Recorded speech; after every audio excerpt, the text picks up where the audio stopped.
बस्तर में कृष्ण जी का मंदिर है। तो वहाँ पे ना रात को 7-8 बजे उसकी किवाड़ कहते हैं वो लोग, दरवाज़ा, डोर, उसको बंद कर देते हैं और वो खुलता है अगले दिन सवेरे।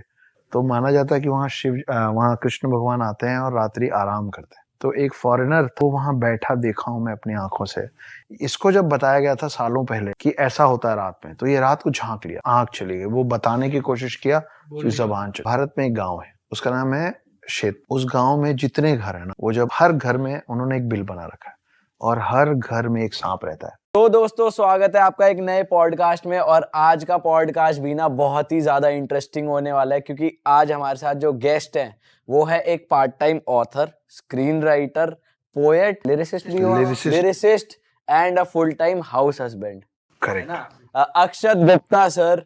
तो शुरू करते हैं पॉडकास्ट। तो पहले तो आप वैसे अपने हालचाल इन जनरल बता दो, कैसे हो आप, क्या चल रहा है जिंदगी में आजकल? देखो भाई, मैं ऐसा हूँ जैसा हूँ। मैंने एक किताब लिखी है जिसका नाम द हिडन हिंदू है। उसको बहुत लोग बहुत पसंद कर रहे हैं और 1 साल से भी कम वक्त में हम लोगों ने 1 लाख कॉपीज उसकी क्रॉस की हैं। ट्रिलॉजी है, 3 पार्ट में है। सर, वैसे माइंड में एक क्वेश्चन आ रहा है कि ये बुक का नाम द हिडन हिंदू क्यों है? इसके पीछे क्या रीजन है? यार, द हिडन हिंदू हूँ मैं, वैसे ही बड़ा हुआ हूँ। और कईयों ने बोला कि यार नाम कुछ और रख लो, हिंदू वर्ड मत लिखो, कुछ लोग नहीं पढ़ेंगे। पर उस पे मेरा जो तर्क था ना, उस पे मैंने एक कविता लिखी थी, आपको और आपके दर्शकों को बहुत अच्छा लगेगा। कि रुद्राक्ष की माला में भी मैं, कृपाण कटार और भाला में भी मैं हूँ, श्वेत भी हूँ और शुद्ध भी मैं हूँ, विरुद्ध हो मेरे तो युद्ध भी मैं हूँ, इतिहास में बहा आंसू और खून भी मैं हूँ, अब जो कहे कि तुम्हें मिलेगा वो सुकून भी मैं हूँ, कि इस धरती का मैं केंद्र बिंदु हूँ, प्रणाम हिंदू हूँ। चिता की अग्नि, गंगा का पानी, कब्र की मिट्टी और लोबान भी मैं हूँ, पीर फकीर अली वली सियावर राम का हनुमान भी मैं हूँ, भोला हूँ सरल भी, तुम्हारा मित्र भी मैं हूँ, घोल भी दूं तुमको और घुल भी जाऊं तुम में, कुछ ऐसा चरित्र भी मैं हूँ, इस धरती का मैं केंद्र बिंदु हूँ, प्रणाम मैं हिंदू हूँ। प्रणाम का भाव भी मैं हूँ, आक्रमण का घाव भी मैं हूँ, सहनशील स्थिर और शांत भी मैं हूँ, देवभूमि भारत का हर प्रांत भी मैं हूँ, शक्ति भक्ति और ना थकती क्रांति भी मैं हूँ, तूफान हूँ और तूफान से पहले की शांति भी मैं हूँ, इस धरती का मैं केंद्र बिंदु हूँ, प्रणाम मैं हिंदू। इसलिए द हिडन हिंदू। बहुत सुंदर, अति सुंदर। तो ऐसे कई अनगिनत बहुत ही जादूगरी मंदिर हैं हमारे देश में, अजब गजब। जैसे अभी रिसेंटली मैं 10-15 दिन पहले खजुराहो गया था। खजुराहो लेट फर्स्ट था। खजुराहो है मध्य प्रदेश में, और आम तौर पे ना हमारे सब लोग खजुराहो को एक ही काम से जानते हैं। वहाँ के मंदिर में काम सूत्र वाले बड़े सारे पोज बने हुए हैं, वो म्यूरल्स और स्टैचूज बने हैं। तो लोगों को लगता है कि बस वहाँ वही है। तो मुझे भी जब पहली बार फोन आया कि खजुराहो लेट फेस्ट, तो मैं बोला कि चलो, बड़े साल से सुन रहे थे कि काम सूत्र वाले सब वो बने हुए हैं, देख आते हैं। जब मैं वहाँ पहुंचा तो वहाँ पे एक महामंतेश्वर करके एक मंदिर है, उस पे मैंने उतना बड़ा शिवलिंग आज तक देखा नहीं था। और वो जो शिवलिंग था ना, वो हर 2-3 साल में 1 इंच बढ़ जाता है। वो बढ़ रहा है, वो लगातार बढ़ रहा है। और मुझे उन्होंने तस्वीर दिखाई कि जब ये छोटा था तो कैसा था। मुझे क्लियर उस तस्वीर में साइज और साक्षात जो साइज दिख रहा था उसमें फर्क दिख रहा था, और थोड़ा बहुत नहीं, मतलब ऐसा फर्क। अभी कितना है करंटली? वो है लगभग 8 फीट। इस रूम की हाइट जितना ऑलमोस्ट। जी, मतलब आप ये मानिए कि जिस स्पीड से वो बढ़ रहा है, आने वाले 50-60 साल, मैक्सिमम 100 साल में वो उतने साल पुराना बना हुआ जो उसका रूफ है ना, वो टच कर देगा। फिर मैं जिस जगह पे पैदा हुआ हूँ, उस जगह का नाम है अंबिकापुर, डिस्ट्रिक्ट सरगुजा, छत्तीसगढ़। छोटा सा कस्बा है। वहाँ की एक सच्ची घटना बताता हूँ मैं। एक किसान आदमी था, वो एक दिन सोया और उसको सपने में आया कि हनुमान जी उसको बोल रहे हैं कि मेरे को निकालो यहाँ से, मैं फंसा हुआ। तो किसान आदमी वो अगले दिन कुल्हाड़ी खरीदा। उसको कई बार सपने आए, मतलब रेगुलरली। तो वो कुल्हाड़ी खरीदा। उसको एग्जैक्टली मालूम था, क्योंकि वो हर दिन सपने में उसको उस रास्ते से ले जाया जा रहा था। वो पहुंचा और उसने एक पेड़ को एग्जैक्ट एक पॉइंट से काटना चालू किया। तो सब लोग आए पीछे, बोले क्यों, क्या कर रहे हो, पेड़ क्यों काट रहे हो? तो बोला वो इसमें हनुमान जी फंसे हुए। तो बोले यार पागल हो गया, डिस्टर्ब हो गया। जैसे मांझी के लिए बोलते थे ना, मैं पूरा पहाड़ काट दूंगा। हाँ। तो सब बोलने लगे पागल हो गए। ने काटा, फिर संभाल के साइड से काटा। उसके अंदर सही में हनुमान जी की एक मूर्ति निकली है, और वो मूर्ति हर साल बढ़ती है। मैं अपने आंख से देख के आया हूँ। इतनी भीड़ होती है, इतनी भीड़ होती है। अब वो हो गया है लगभग 8-9 फीट का, और जब वो निकला था 2-2.5 फीट का था। वो सब ऐसे भी बढ़ रहा है और ऐसे भी बढ़ रहा है। आप सोचो। ऐसे ही एक कमाल का मंदिर है बस्तर में कृष्ण जी का मंदिर है। छोटे में गया था जब हम 8th या 9th में था मैं। तो वहां पे ना रात को 7-8 बजे उसकी किवाड़ कहते हैं वो लोग, दरवाजा, डोर, उसको बंद कर देते हैं और वो खुलता है अगले दिन सवेरे। और रात में ना उसके अंदर भगवान जी के लिए बेड लगता है और बेड बिल्कुल प्लेन ऐसे अच्छे से करके रखा रहता है और सुबह जब मंदिर खुलता है ना तो वो पूरा छिन्न भिन्न रहता है। तो माना जाता है कि वहाँ कृष्ण भगवान आते हैं और रात्रि आराम करते हैं। तो एक फॉरेनर था और वो वहाँ बैठा देखा हूँ मैं अपनी आंखों से। यही सब है ना, जब आप ये सब देखते हो ना तो आपका विश्वास, आपका भरोसा बढ़ता चला जाता है। एक फॉरेनर वहाँ बैठा होता है, जैसे कई होते हैं ना हरे राम हरे कृष्ण, वो बस बैठ के ऐसे करता था। तो वहाँ जो गाइड वाइड लोग थे वो बोले कि सालों से यहाँ बैठा है, इसको जब बताया गया था सालों पहले कि ऐसा होता है रात में, तो ये रात को झांक लिया तो देखना है क्या होता है। तो ये देखा तो ये बहुत डर गया। किस बात से डरा? अब अगले दिन ही ट्राई टू टेल कि मैं रात को क्या देखा, तो वो बोल नहीं पाया, वो आज तक बोल नहीं पाता है। आपने उस अंग्रेज को देखा? मैंने उस आदमी को देखा है, उसकी आंखें नहीं है, वो जो देखा वो आंख चली गई, वो बताने की कोशिश किया, उसकी जबान चली। वो बैठा हुआ था मेरे सामने और हम पूरे स्कूल के लोग एक साथ खड़े होके उसको देख रहे थे और उसके बारे में उसके सामने बात किया जा रहा था और वो ऐसे ऐसे करके ना हम लोग को ऐसे जय कर रहा था। मेरे को अभी मेरे गूज़बम्स आ रहे हैं। सर ये जो आप बता रहे हैं जहाँ पे पेड़ के अंदर मूर्ति बढ़ रही है, अब वो एक टेम्पल बन गया, लोग आते हैं वर्शिप करते हैं? हाँ, प्रॉपर टेम्पल बन गया है, उसके ऊपर छत वत डाली गई है। हाँ, और वो काफी सारे लोग आके उसको नापते वापते हैं और वो बढ़ रहा है। और आप अंबिकापुर जाएंगे ना तो आप वहां पे ये बात करेंगे ना तो कोई नहीं चौंकेगा, उनके लिए नॉर्मल है। आपको एक और बहुत इंटरेस्टिंग बात बताता हूँ।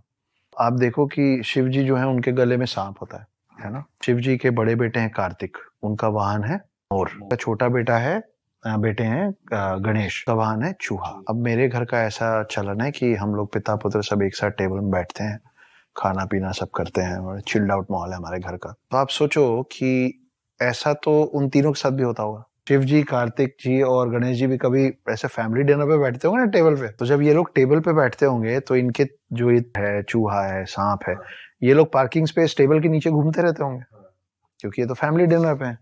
अब आप सोचो कि सांप चूहे को खा सकता है, मोर सांप को खा सकता है, कोई किसी को नुकसान नहीं पहुंचाता। अब आपको लग रहा है कि ये कमाल की फैमिली है। अब ये तीनों इनकम्प्लीट हैं जब तक पार्वती टेबल पे नहीं आती है। पार्वती कौन है?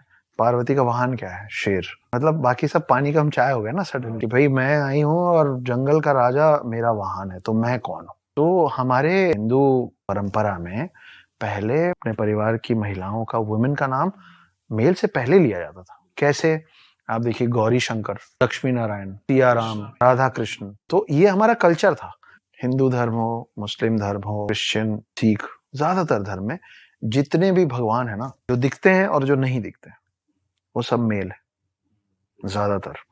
ब्रह्मा विष्णु महेश, मैं पहले अपने आप से ही शुरू करूँ। ब्रह्मा विष्णु महेश, अल्लाह। तो जब आप अल्लाह बोलते हो तो वो क्या बोलते हैं? ऊपर वाला सब देख रहा है, देख रही नहीं है ना, देख रहा है। गुरु नानक देव, जीसस, बुद्ध, जैन, महावीर, सब मेल है। हम लोग ये भूल गए हैं कि इनमें से कोई भी भगवान इस पृथ्वी के अंदर बिना एक महिला के परमिशन के नहीं आ सकता। पर प्रॉब्लम ये है ना कि आपको एक राज्य के अंदर, एक स्टेट के अंदर, एक प्रोविंस के अंदर घुसने के लिए दो लोग अलाउ कर सकते, वहां का राजा या रानी और दूसरा दरबान। करेक्ट? हमने the queen of the world को the watchman of the world से दिमाग में एक्सचेंज कर रखा है। करती हैं इस वर्ल्ड को, डिसाइड करती हैं कि कौन सा भगवान अंदर आएगा, लेकिन हमने उनको अपने पैर नीचे दबा रखा है, उनको बना दिया है गेट कीपर। तो मैं जहां से आता हूँ वहां देवी की पूजा देवों से पहले होती है। चलिए, मैंने भी सुना है कि ऐसे कि दुनिया को बताया जाता है ब्रह्मा विष्णु महेश तीनों दुनिया चला रहे हैं, बट वो एक्चुअली देवी के बेटे हैं। तो सबसे ऊपर देवी आती हैं, फिर ये तीनों आते हैं। स्क्रिप्चर में ऐसा भी लिखा है। देखिए, जब आप विष्णु पुराण पढ़ेंगे ना तो आपको पता चलेगा कि विष्णु पहले आए थे और वो शिव और ब्रह्मा को लाए थे। फिर जब आप शिव पुराण पढ़ेंगे तो आपको पता चलेगा कि शिव पहले आए थे और फिर वो ब्रह्मा और विष्णु को लाए थे, है ना। तो अनंत अनादि जो कहते हैं वो ज्यादातर लोग शिव के लिए कहते हैं, क्योंकि शिव पुराण ज्यादा मान्यता वाला है। शिव को मानने वाले, शिव के भक्त ज्यादा है, इसलिए वो ज्यादा चलन में है कि शिव पहले आए थे। मगर असलियत ये भी है। देखिए, एक राक्षस था जिसका नाम था महिषासुर, सुना होगा। अब महिषासुर को ना कोई नहीं मार पा रहा था, तो शक्ति ने दुर्गा का रूप लिया। और आप देखिए कि कोई भी भगवान, ये जो स्पेशली जो तीन भगवान है, ये आप ब्रह्मा को कभी त्रिशूल और त्रिशूल और चक्र लिए नहीं देखेंगे। आप विष्णु को ऑफ द टाइम सिर्फ चक्र लिए देखेंगे, त्रिशूल लिए नहीं देखेंगे। आप शिव जी को कभी भी चक्र के साथ नहीं देखेंगे, त्रिशूल के साथ देखेंगे। इसका ये भी कारण है कि ये तीनों जो मेल फॉर्म्स हैं, ये तीनों का जो मेन पावर है, एक बॉडी कंटेन नहीं कर सकता। फैंटास्टिक फोर देखें ना आप, फर्स्ट पार्ट, उसमें क्या होता है, चारों एक में घुस जाते हैं, फर्स्ट सेकंड पार्ट, चारों एक में घुस के फिर विलेन से लड़ते हैं ना, ऐसा ये गॉड्स नहीं कर पाते। लेकिन जब शक्ति दुर्गा का रूप लेके आई तो उन्होंने शिव जी से त्रिशूल ले लिया, विष्णु जी से चक्र ले लिया और ब्रह्मा जी से वो कमंडल लिया। कमंडल के अंदर माना जाता है cosmic energy of the world है, यूनिवर्स है ना। तो ये तीनों को कोई भी मेल बॉडी कंटेन नहीं कर पा रहा था, ये आई और इन्होंने सब कुछ कंटेन कर लिया महिषासुर को मारने के लिए। तो अब आप उसको थोड़ा साइंस में ले जाते, इलेक्ट्रॉन, प्रोटॉन और न्यूट्रॉन मिलके एटम बनाता है, ठीक है। क्रिएटर, डिस्ट्रॉयर, प्रिजर्वर मिलके सृष्टि, पृथ्वी, ठीक है। और ब्रह्मा, विष्णु, महेश मिलके बनाते हैं शक्ति। पृथ्वी और धरती जो लोग बनाते हैं वो पृथ्वी और धरती कुछ और नहीं है, सृष्टि कुछ और नहीं है, शक्ति है। इसलिए हम धरती माँ कहते हैं। और सर जैसे आपने बताया शिव जी के गले में हमेशा सांप जाता है, तो वैसे हमने देखा है कि सांप का एक हमारे हिंदू माइथोलॉजी में या हिंदू कल्चर में एक रहा है इम्पोर्टेंस की कई लोग सांप को दूध भी पिलाते हैं। कहा जाता है कि सांप को कभी मारना नहीं चाहिए। शेषनाग के बारे में भी हमने सुना है। सांप से रिलेटेड बहुत सारी वो है कि हमने कुछ वैसे भी सोचा है कि वो तस्वीर वो कर लेता है, वो तुम्हारे पीछे आएगा। तो सर सांप बड़ा एक इंटरेस्टिंग टॉपिक है, इस पे कुछ बताओ आप क्या जानते हो? साथ ही साथ थोड़ा उस बारे में भी जो इच्छाधारी नाग होते हैं, ये तो हमने पिक्चर में ही सुना है, देखा है कि वो जनरेशन बाय जनरेशन और अगले जन्म में मतलब वो लोग जिंदा रहते हैं, वो लोग वो अमर हैं। तो उस बारे में थोड़ा मैं इसको शुरू यहाँ से करता हूँ कि आपका पहला सवाल क्या था?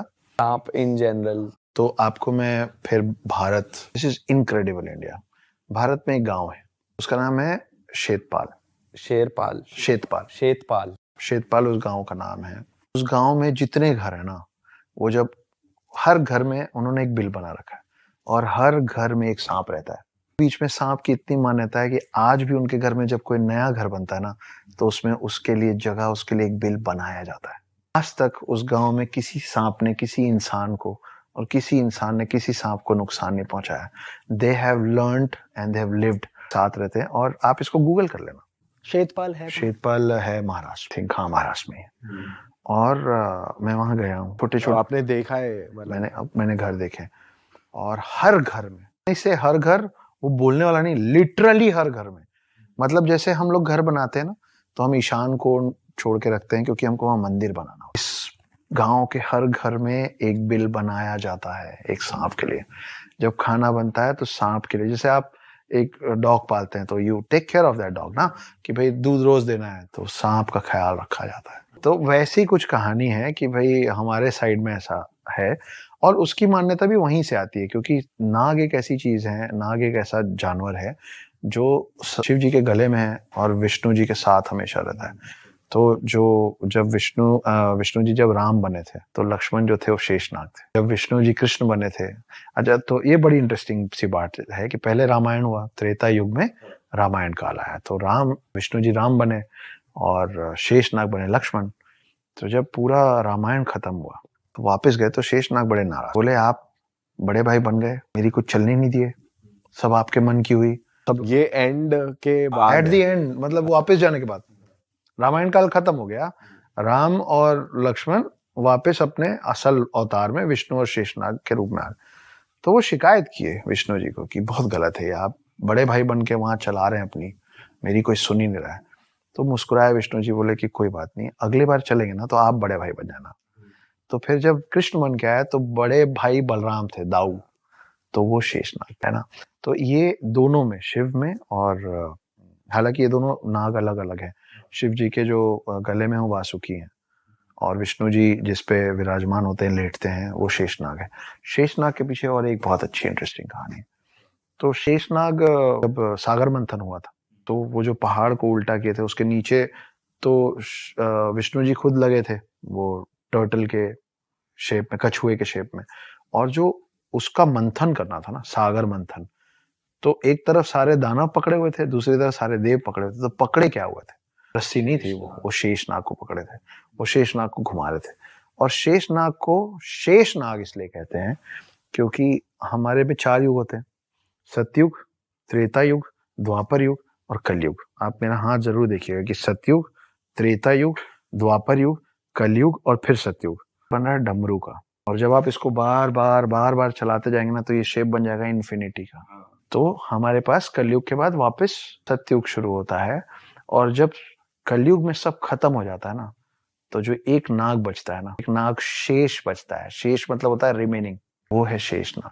कि उसका ना अंत है ना उसकी शुरुआत है, वो शेष नाग है। तो सर ऐसा हो सकता है कि ये कलयुग दोबारा आया हो कभी पहले, मतलब कलयुग जैसे अभी चल रहा है, मतलब ये कौन सी तो साइकिल? ये कौन सी किसी और साइकिल का हो? तो इस पे मैं आपको एक और इंटरेस्टिंग बात सुना।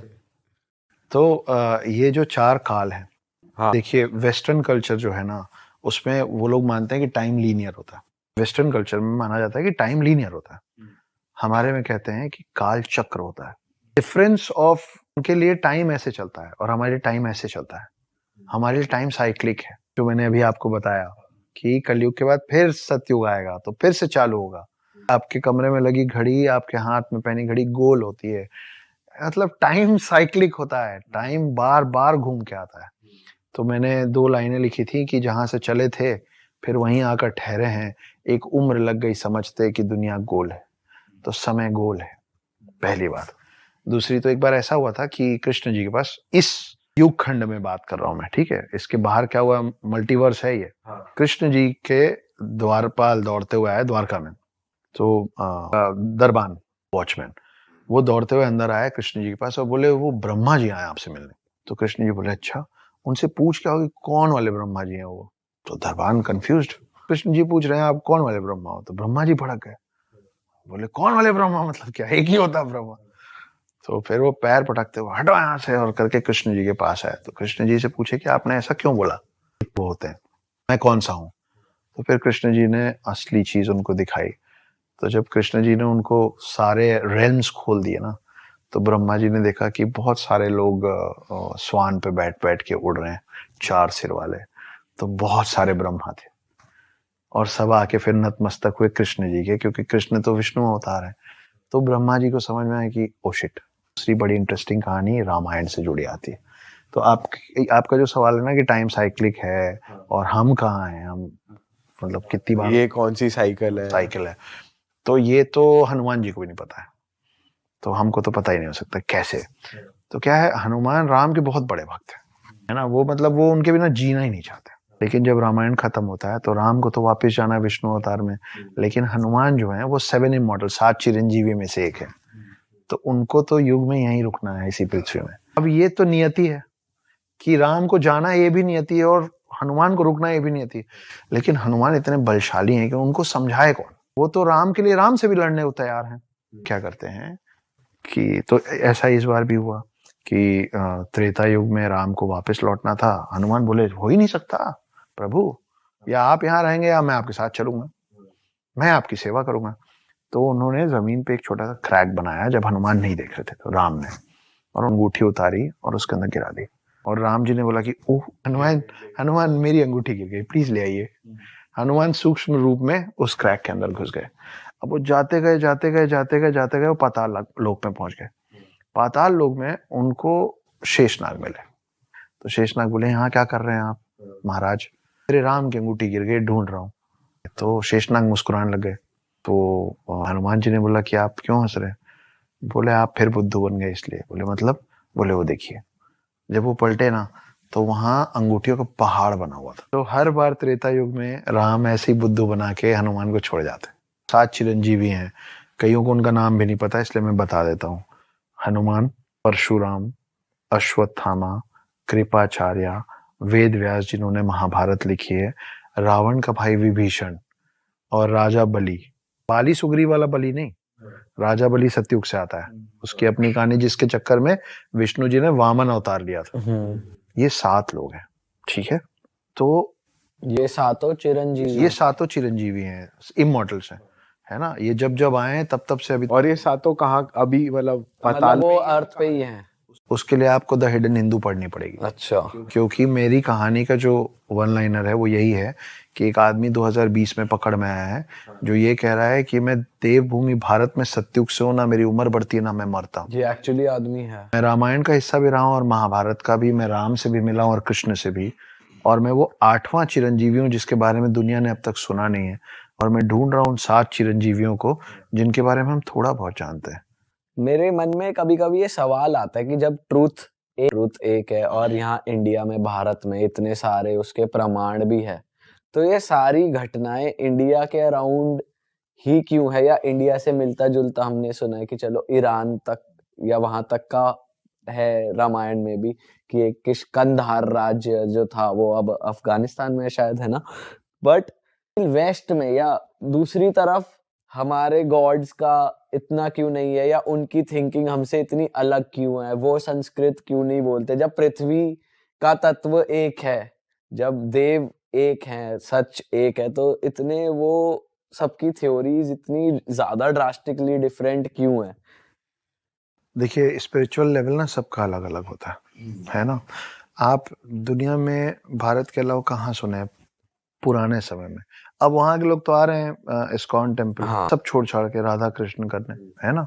कई लोग सदगुरु जी के पास आ रहे हैं, उसके पहले अनगिनत लोग ओशो के पास आ गए थे। लेकिन इन सब के पहले, और ये सब सब त्याग के आ कहाँ रहे हैं? भारत ही आ रहे हैं। हाँ। आप इसके अलावा कहाँ सुने हो कि सब त्याग के चले गए? क्रिश्चियनिटी में ऐसे सब त्याग के जाने वाला सीन ही नहीं है। फादर्स हैं वो भी शादी करते हैं, वो भी उनका जब मन करता है वो छोड़ सकते हैं। हाँ। आपको अभी मैंने सुधांशु त्रिवेदी एक पॉलिटिशियन है, मैं उनका एक इंटरव्यू देखा था, उन्होंने एक इतनी मार्मिक बात बोली कि वो रच बस गई मेरे अंदर। हम ही ने शून्य क्यों बनाया? मैं आप ही के सवाल का जवाब दे रहा हूँ। क्योंकि अनंत काल का जो रास्ता है ना, इन्फिनिटी का जो रास्ता है, आप लोग मैथमेटिक्स पढ़े होंगे, infinity u can not calculate infinity, right? का रास्ता कहाँ से होके जाता है? इन्फिनिटी क्या है स्पिरिचुअल लेवल में? आध्यात्म, the highest level of spirituality. तो जो भी इंसान ऋषि मुनि बनने निकलता है ना दोस्त, करके छोड़ता है। हमारे हिंदूज में क्या क्या, सबसे पहले वो घर छोड़ता है, फिर वो कपड़े छोड़ता है, फिर वो खाना छोड़ देता है, फिर वो अपने आप को स्पिरिचुअली इतना हाई कर देता है कि उसका जब मन करेगा वो सांस लेगा, जब मन करेगा नहीं लेगा, मतलब जब चाहेगा प्राण अपने निकाल लेगा और जब चाहेगा प्राण। एस्ट्रल फॉर्म जिसको बोलते हैं ना, कि आपका बॉडी यही है और आप निकल गए ब्रह्मांड की सैर करने, तो वो फोर्थ है। और आखिरी जो है ना, वो है कि वो अपना देह त्याग देता है। आई वॉन्ट नथिंग, कि मेरे को अपना शरीर भी नहीं चाहिए। यही 5 चीज है ना। तो जब आप इन्फिनिटी के खोज में जाते हो ना, तो आपको शून्य से होके जाना पड़ता है। और ये सब जो समझ है ना, ये सबसे पहले अध्यात्म की वजह से हमारे पास आई थी, इसकी समझ। और हम, बड़ा आसान है बोलना लैंड ऑफ स्नेक्स इंडियंस, हम एक लौती ऐसी कौम है जिनके ग्रंथों में मैथमेटिक्स है। हमारे स्पिरिचुअल और हमारे गाइडिंग बुक्स में मैथमेटिक्स है, फिजिक्स है, साइंस। आप बता दीजिए मेरे को दुनिया में कोई और ग्रंथ या कोई और रिलीजन जिसपे, ये तो हमेशा एंटी साइंस रहे हैं सब, हम हमेशा प्रो साइंस रहे हैं। First plastic surgeon of the world, Sushruta नाम का आदमी पहला प्लास्टिक सर्जन है इस दुनिया का। 27 वॉल्यूम में किताबें लिखी, वो पर्शियन लैंग्वेज में कन्वर्ट हुई, अरेबिक कंट्रीज पहुंची, वहां से इंग्लिश लैंग्वेज में कन्वर्ट हुई, यूके और यूएस पहुंची, और वहां से हमारे पास वापस आई प्लास्टिक सर्जरी बन के। और अब हम इस स्थिति में चले गए हैं कि हमको शल्य चिकित्सा बोलना नहीं आता, हमको सिर्फ प्लास्टिक सर्जरी बोलना आता है। और हम पहले प्लास्टिक सर्जन है। आज भी पूरे भारत में आप बड़े हॉस्पिटल्स में जाएंगे ना, तो एक ऐसी मूर्ति बैठी रहती है ऋषि की, और वो दिखते ब्रह्मा जैसे, सिंगल हेडेड, वो है Dhanvantari. Dhanvantari happens to be the first doctor of the world. और आज भी सारे डॉक्टर्स जो ओथ लेते हैं ना डॉक्टर बनने के बाद, वो धन्वंतरी का ओथ लेते हैं, लोगों की जान बचाने का। धन्वंतरी कौन थे? आप सोचिए कितनी अजीब बात है कि हम लोगों को ये नहीं मालूम है कि हर साल बचपन से हम दिवाली के एक रोज पहले धनतेरस मनाते हैं फॉर गुड हेल्थ। उस दिन हम धन्वंतरी पूजा करते हैं। धन्वंतरी वो शख्स थे जो, हम फिर सागर मंथन पे पहुंच गए, शेषनाग सागर मंथन। उसमें जो व्यक्ति हाथ में अमृत कलश लेके निकला था, वो था Dhanvantari. He was a Demi God, आधा इंसान और आधा भगवान, है ना। तो हम पहले डॉक्टर हैं, प्लास्टिक सर्जन हैं, तो ये सब हम ही क्यों बन जाते हैं सब चीजें? सर वही मेरा क्वेश्चन है कि अगर एक तरफ दुनिया में, मतलब अगर आप वैसे देखो, एक तरफ दुनिया के बनाने वाले यहाँ हैं, हम ब्लेस्ड है कि हम इंडिया जैसी कंट्री में पैदा हुए, बट उसी पृथ्वी पर अलग अलग इतनी थ्योरीज क्यों है? मतलब समझ रहे हो आप, लैंग्वेज इतनी अलग क्यों है?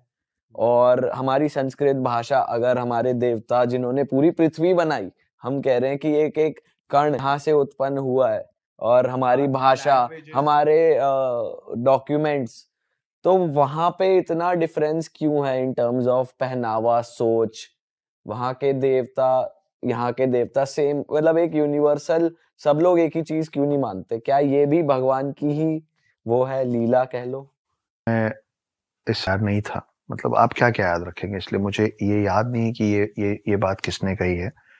पर एक साइंटिस्ट है जिनकी डेथ हो गई है, उन्होंने ही was trying to send some frequencies out of the है, तो उनको ये फ्रीक्वेंसी कभी ना कभी तो मिलेगा, क्योंकि sound never dies, sound is an energy which keeps on travelling. तो उन्होंने बहुत ज्यादा रिसर्च करके जिस लैंग्वेज में उस मैसेज को भेजा है ना, और ये फिर डॉक्यूमेंटेड है, मैं हवा में बात नहीं कर रहा हूँ, और वो है जर्मनी का है। उसने चूज किया संस्कृत। उसने बोला ये वो लैंग्वेज है जो सबसे क्लीन है और सबसे ज्यादा चांसेस हैं कि पूरे, मतलब कहीं भी इस लैंग्वेज को कोई समझ पाए, इसकी सबसे ज्यादा चांसेस। उसने जो भी भेजा उसने संस्कृत में भेजा। हम संस्कृत नहीं पढ़ते हैं, हमको नहीं आता है, पर आप जाइए आज की डेट में यूएस और यूके के बड़े बड़े यूनिवर्सिटीज में संस्कृत को सब्जेक्ट बना के मैंडेटरी कर दिया गया है। जैसे आपको हिंदी पढ़ना ही है ना, और आपको इंग्लिश तो पढ़ना ही है, वैसे वहाँ पे यूनिवर्सिटीज हैं जहाँ संस्कृत पढ़ाया जा रहा है। वहाँ संस्कृत स्कॉलर्स हैं जो आपसे और मुझसे बेहतर संस्कृत जानते हैं, समझते हैं और बोलते हैं। तो अगर वो, भाई हम अंग्रेजी सीख रहे हैं, क्यों? क्योंकि हमको लगा कि अंग्रेजी बेहतर है। हम हमेशा समय से पीछे चलते हैं, इसीलिए 1000 साल बाद कोई और बोल गया कि ग्रेविटी, लॉ ऑफ ग्रेविटी मैंने बनाया। अगर इतना सही है बाकी लैंग्वेज, तो फिर वो संस्कृत क्यों सीख रहे? फिर तो उनको इंग्लिश में रहना चाहिए ना। और अभी एक रील चल रहा था बड़ा मस्त, मैंने भी देखा कि English is a funny language, I dance, he dance, नहीं I dance, you dance, he dances, how much more is it dancing, है ना? तो ये मजाक है, लेकिन हमारे हिंदी में ऐसी गलतियां नहीं है। आप, मैं, तू, तुम, कैसे हैं, कैसी हैं, सब अलग अलग। सही बात है। अच्छा सर, एक बहुत ही इंटरेस्टिंग टॉपिक है यूथ के लिए, भूत प्रेत आत्मा, इसके बारे में साथ ही साथ एक इसके बारे में आपकी नॉलेज तो हम जानेंगे, साथ ही साथ हमें ये भी जानना है, हनुमान जी शिव जी के ही अवतार है, और शिव जी को भूत प्रेत भी पूजते हैं, वो प्रिय हैं, पर हनुमान जी से भूत प्रेत डरते हैं। हाँ, जब भी भूतों की बात आती है तो हनुमान जी ही आगे आते हैं कि उनके अगेंस्ट वो ही वर्क करेंगे, कोई तो और। हम लोगों के बचपन से हमको बोला गया जब डर लगे तो हनुमान चालीसा तकिए के नीचे रख लो। तो ऐसा क्यों है, मतलब ये क्या कनेक्शन है? तो दो पार्ट में क्वेश्चन है, तो मैं चाहूंगा कि एक तो हिंदू कल्चर और इनके अकॉर्डिंग भूत प्रेतों का क्या सुना है आपने, कुछ इंटरेस्टिंग स्टोरी आपके पास अगर हो या एक्सपीरियंस हो वो, और फिर ये। तो पहले मैं अपना एक्सपीरियंस बता देता हूँ। हाँ, अभी जहाँ मैं मुंबई के घर में रहता हूँ, मेरा घर 34th फ्लोर पे है, बोथ साइड सी व्यू, शांत, बहुत खूबसूरत सा घर। तो मैं एक दिन सोया हुआ था, रात में 3 बजे के लगभग मेरी नींद खुली। तो मैं मेरे कमरे में घड़ा रखता हूँ, घड़े में पानी पीता हूँ, तो घड़ा खाली था, रात में ठीक खाली था, और वो कीचेन नहीं होता घंटी वाला, सिंगल घंटी, टिंग टिंग, जो गाय के उसमें छोटा वाला, तो वैसा एक घंटी लटका हुआ था, और खिड़कियां खुली थी, तो हवा, हॉल में हवा चल रही थी बहुत अच्छा। मैं अपना ग्लास लेके कमरे से निकला, किचन में गया, किचन में एक और बड़ा घड़ा रखा था, उसमें से पानी भरा, वापस आ रहा था। तो अब 34th फ्लोर पे आप सोचो व्यू कितना अच्छा, तो बहुत अच्छा दिख रहा था। तो मैं एक खड़े होके 2-4 घूंट पिया, फिर मैं कमरे की तरफ गया। तो जब मैं दरवाजा खुला ना, तो मैं वहां सोया हुआ था, और तब मैं उठा, और मैं इतना कंफ्यूज था कि वो जो सोया हुआ हूँ मैं, मतलब मैं जब उठा ना, तो मैं दरवाजे की तरफ देख रहा था कि वो मेरे को देख रहा था, तो वो मैं हूँ कि मैं हूँ। ओ भाई, मैं सवेरे तक सो नहीं पाया। तो फिर आप असली में कहाँ थे जब आप सुबह तक सो नहीं, जब वो दरवाजा खोल के मैं गया ना, तो जब मैं देखा कि मैं तो सोया हुआ हूँ, तब एक्चुअली डर से मेरी नींद खुली। अच्छा, तो दरवाजे पे कोई नहीं। ज्वाला जी के बारे में बात कर सकते हैं? मैं वो जहाँ पे कभी वो आग आ जाती है, मैं आई बीन देयर, जब मैं छोटा था मैं उधर गया था, तो वहाँ पे मैंने खुद एक्सपीरियंस किया कि कॉर्नर्स में से फ्लेम्स आ रहे हैं, हाँ, ठीक है, और तुम अगर उनको टच कर दो तो तुम्हें कुछ नहीं होता। मैं ज्यादा जानकारी नहीं रखता हूँ दोस्त, मैं गलत क्यों बोलूं। अच्छा। लेकिन पता है पूरे कंट्री में ना बहुत सारे ऐसे स्पिरिचुअल सेंटर्स हैं। जब मैं स्पिरिचुअल सेंटर्स बोल रहा हूँ तो मैं आध्यात्मिक की बात नहीं कर रहा हूँ। जैसे मैं आपको अभी रिसेंट 5-6 महीने पहले की बात बताता हूँ। मैं पहली बार लेह लद्दाख गया। तो लेह लद्दाख में दूसरे दिन वो लोग हमको बोले कि पत्थर साहब गुरुद्वारा है। मैं गया, सब देखा। फिर वहां पे एक बहुत बड़ा सा पत्थर रखा हुआ, जमीन से आप 5-6 फुट 5 ऐसा कुछ शेप बना हुआ था उसके अंदर, ऐसा जैसे बीच से कुछ धंस गया हो टाइप। मुझे नहीं मालूम कि उसकी हिस्ट्री क्या है, वो तो मैंने बाद में पढ़ी, क्योंकि मेरे इंटरेस्ट ही नहीं था उस हिस्ट्री में। मैं सच कह रहा हूँ, आप मुलाकात किसी दिन मेरी समकक्ष से होगी, मेरी वाइफ से होगी, तो आप पूछिएगा। मैंने वहां के रोने लग गया, वहां आंसू आंसू मैं रो रहा हूँ। अब भी 6 महीने पहले आप सोचो, मतलब सफेद दाढ़ी हो रही मेरी है, 40 साल का आदमी खड़े होके रो रहा है। और वहां जितने लोग आना जाना कर रहे थे, ज्यादातर सिख लोग थे और लोग थे, वो मेरे को देख रहे थे और वो सोच रहे होंगे कि कितना दुखी है ये आदमी, कितनी तकलीफ में होगा कि बस रुक ही नहीं पा रहा है। मैं अपनी वाइफ को बोला कि बहुत रोना आ रहा है यार। मेरी वाइफ बहुत ज्यादा शांत स्वभाव की है, मतलब आप उसको दुनिया की सबसे अच्छी खबर सुना देंगे ना तो वो मुस्कुराएगी, बोलेगी गुड। और आप सबसे बुरी खबर सुना देंगे ना तो बोलेगी कोई बात नहीं, सब ठीक हो जाएगा। वो ना खुशी में बहुत खुश होती है, ना दुख में बहुत ज्यादा दुखी होती है। तो मैंने बोला मुझे बहुत रोना आ रहा है यार, बस परमिशन चाहिए थी। मैं इतना रोया, और सच बताऊं मेरे को कोई दुख नहीं था उस समय। मैं किसी को याद करके नहीं रो रहा था, मैं किसी पास्ट पे नहीं रो रहा था, मेरे को कोई दुख नहीं था। और मैं हाथ जोड़ के खड़ा और मैं रो रहा हूँ। उसके बाद जब मैंने पढ़ा तो उसको पत्थर साहब गुरुद्वारा इसलिए बोलते क्योंकि वो बड़े से पत्थर, एक राक्षस गुरु नानक देव पे पत्थर फेंका था उनको मारने के लिए। और वो पत्थर, और ये मेडिटेशन कर रहे थे वहीं पे, उसी जगह पे जहाँ पत्थर लगा हुआ है। तो कोई कारण होगा ना कि गुरु नानक देव ने वो जगह चुनी थी मेडिटेट करने के लिए। वो पॉइंट था, एक मेडिटेशन पॉइंट, एक स्ट्रॉन्ग पॉइंट, जिससे आप व्हाटएवर, मैं नहीं समझता हूँ वो फिर एक राक्षस ने बड़ा सा पत्थर फेंका, वो पत्थर आके उनके ऊपर ऐसे टिक गया। राक्षस को लगा, मार दिया मैंने। जहां जहां से वो पत्थर इनको टच हुआ था ना, वहां वहां से वो मोम जैसे गल गया था। तो उनका शेप बोल रहा हूँ ना, वो इन सब का मानना है कि वो गुरु नानक देव का ये साइड है पूरा। तब मैंने रोने के बाद पढ़ा, मैं वहां खड़े होकर रो रहा था फॉर नो रीजन। तो पॉइंट्स हैं हमारे देश में, बाहर भी होंगे, मुझे नहीं पता। हो सकता है किसी चर्च में जाऊं मैं रोने लग जाऊं किसी। सर आप कभी वैसे इन जनरल इतनी तीर्थ स्थानों पे जाते हो, कोई आपने देखा है सुपर ह्यूमन या कोई ऐसे योगी तपस्वी कोई जो? अघोरियों से मेरी मुलाकात हुई है, होते हैं, पर वो निर्भर करता है कि आपकी नजर क्या है, आप उनमें क्या देखना चाहते हो। जैसे जो नागा साधु होते हैं, वो लोग जब नागा साधु बनते हैं ना तो वो सबसे पहले अपना पिंड दान कर देते हैं, मतलब वो अपना अंतिम संस्कार कर देते हैं। अच्छा। अगर मैं आज की डेट में जाके नागा साधु के क्लैन में बोलूंगा कि मुझे नागा साधु बनना है, तो वो पहले मेरे सारे पूर्वज जो मर चुके हैं उनका मेरे से पिंडदान करवाएंगे, मतलब श्राद्ध करवाएंगे। उसके बाद मेरे जितने जीवित लोग हैं, माता पिता, भाई बहन, पत्नी, बच्चा, चाचा चाची, काका काकी, XYZ, उन सब लोगों का मेरे से अंतिम संस्कार करवाएंगे। और उसके बाद मुझसे मेरा अंतिम संस्कार करवाएंगे, तब मैं बनूंगा नागा साधु। कि सबसे पहले ना आपको सांसारिक मोह माया से परे होना पड़ेगा, ये सबसे हटो तब बनोगे तुम नागा साधु। तो अगर मैं उस नजरिए से देखता हूँ तो मेरे को लगता है कि ऋषि मुनि के तो एकदम पास वही पहुंच गए, क्योंकि यही सब छोड़ के तो मोक्ष की प्राप्ति है।